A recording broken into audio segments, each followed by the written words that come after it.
যোগীপুর নামক এক গ্রামে এক গরিব পরিবার বসবাস করত। সেখানে ধীরেন নামে এক চাষি তার স্ত্রী ও দুই কন্যা শ্যামলী আর নির্মলাকে নিয়ে খুব কষ্টে শিষ্টে দিন কাটাতো। কই গো গিন্নি, সূর্য যে মাথার ওপর উঠতে চললো, তোমার হলো? এই তো হয়ে গেছে। এই পুটলিতে দুটো মুড়ি আর একটু আখের গুড় বেঁধে দিয়েছি, এই নাও। হ্যাঁ গো, আমার শ্যামলী ও নির্মলা মা কই? তাদের তো দেখছি না। শ্যামলী? ও তো পুকুর ঘাটে বাসন মাজতে গেছে। এ হলো শ্যামলী। শ্যামলীকে দেখতে যেমন সুন্দরী তেমনই সে সমস্ত কাজ খুব সুন্দর করে গুছিয়ে করতে পারে।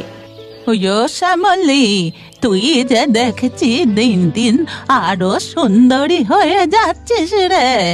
যার ঘরে যাবি তার ঘর যে একেবারে আলো করে থাকবি রে।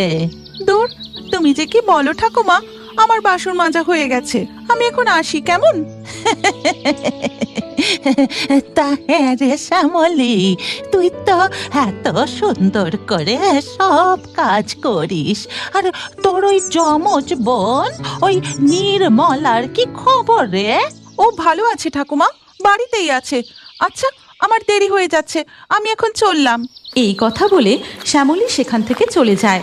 ওদিকে তখন আচ্ছা নির্মলা, তুই কি মেয়ে বলতো? এত বেলা হয়ে গেল, এখনো শুয়ে আছিস যে? বাবা মাঠের কাজে বেরিয়ে গেল, শ্যামলী পুকুর ঘাটে বাসন মাজতে গেছে, তুইও তো বাড়ির কিছু কাজ করতে পারিস। তুমি তো জানোই মা, আমি কিছুই করতে পারি না। না আমাকে দেখতে ভালো, না আমি শ্যামলীর মতো কোনো কাজ গুছিয়ে করতে পারি।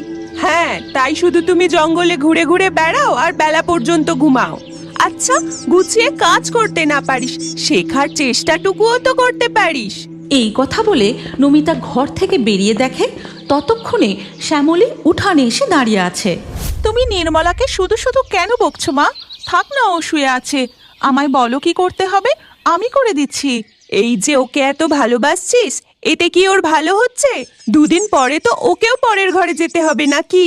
সে তখন ও সব কাজ ঠিকই শিখে যাবে মা। বুঝি না বাপু, তোর যা ইচ্ছে তাই কর, আমি রান্নাঘরে চললাম। ও নির্মলা, আমার ঘরের বাসি কাজ সব হয়ে গেছে, পুকুরে চান করতে যাচ্ছি, তুই যাবি? এই কথা শুনে নির্মলা ঘর থেকে বেরিয়ে আসে। তারপর গামছা কাঁধে নিয়ে শ্যামলীর সাথে পুকুরের দিকে চলে যায়। আচ্ছা শ্যামলী, আমরা তো যমজ বোন, তাই আমাদের বয়সও সমান। সেখানে তুই সারাদিন কত কাজ করিস আর আমি মাঠে জঙ্গলে ঘুরে ঘুরে বেড়াই, এতে তো রাগ হয় না? কেন রাগ হতে যাবে? তোর যা ভালো লাগে তুই তাই করিস। আর তুই তো আমার নিজের বোন, তোর উপর রাগ করতে পারি? আমিও তোকে খুব ভালোবাসি রে, তোকে দেখতে এত সুন্দর, সবাই তোকে ভালো বলে শুনে আমারও খুব আনন্দ হয়। জানিস, তোর উপর আমার একটুও রাগ হয় না। এইরকম নানান গল্প করতে করতে তারা পুকুরে চান করতে চলে যায়। তারপর মনের আনন্দে বেশ কিছুক্ষণ সাঁতার কেটে ডুব দিয়ে তারপর তারা বাড়ি ফিরে আসে। তখনই ধীরেন বাড়ি ঢুকে বলে, ও নির্মলা, খুব জল তেষ্টা পেয়েছে, এক ঘটি জল দে তো মা।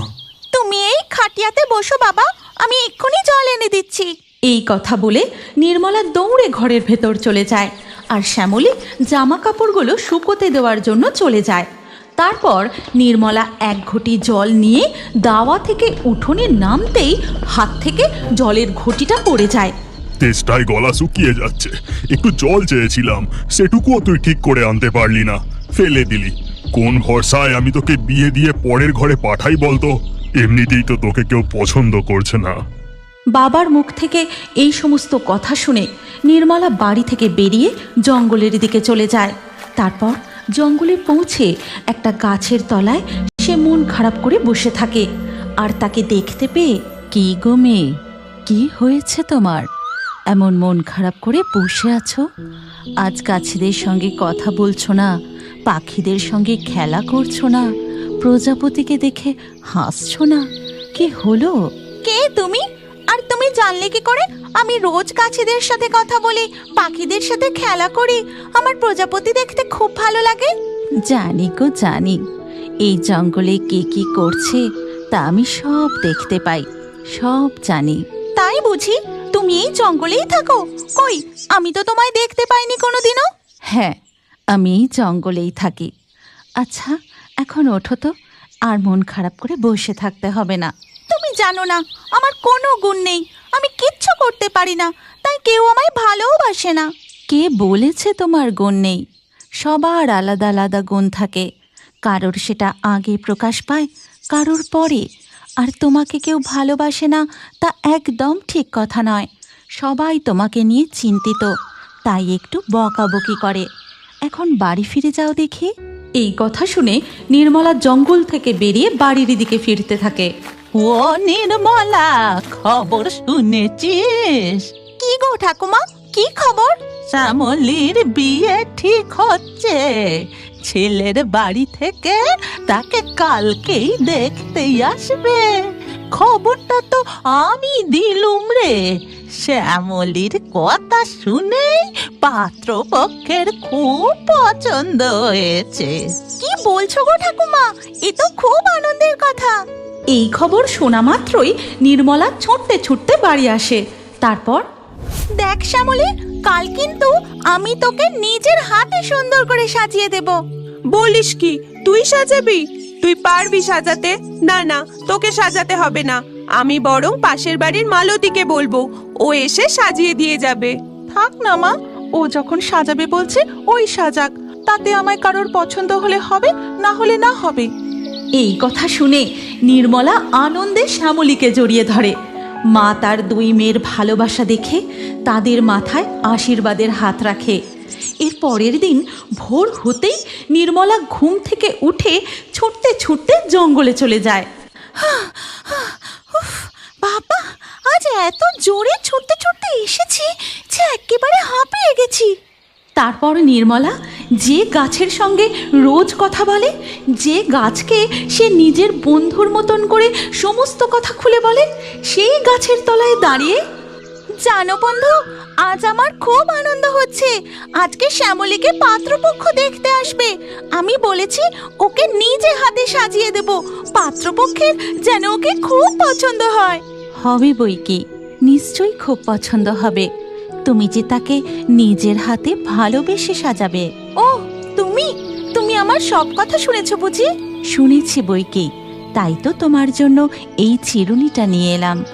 এই চিরুনি দিয়েই তুমি আজ শ্যামলীকে সাজাবে। এটা তো একটা কাঠের তৈরি চিরুনি, কি সুন্দর দেখতে এটা। এবার বাড়ি ফিরে যাও, আর দেরি করো না। আর কেউ যদি জিজ্ঞাসা করে এই চিরুনি তুমি কোথায় পেয়েছো, শুধু বলবে জঙ্গল থেকে। আমি দিয়েছি, তা কাউকে জানিও না। এই কথা বলে বউটি সেখান থেকে চলে যায়, আর নির্মলাও বাড়ি ফিরে আসে। তারপর সে শ্যামলীকে খুব সুন্দর করে সাজায়। তাড়াতাড়ি চল, পাত্রপক্ষ এসে গেছে, চল চল। শ্যামলীকে নিয়ে যেতেই পাত্রপক্ষের কেন, বাকি সকলের নির্মলার সাজানোর ধরন, চুল বাঁধার ধরন খুব পছন্দ হয়।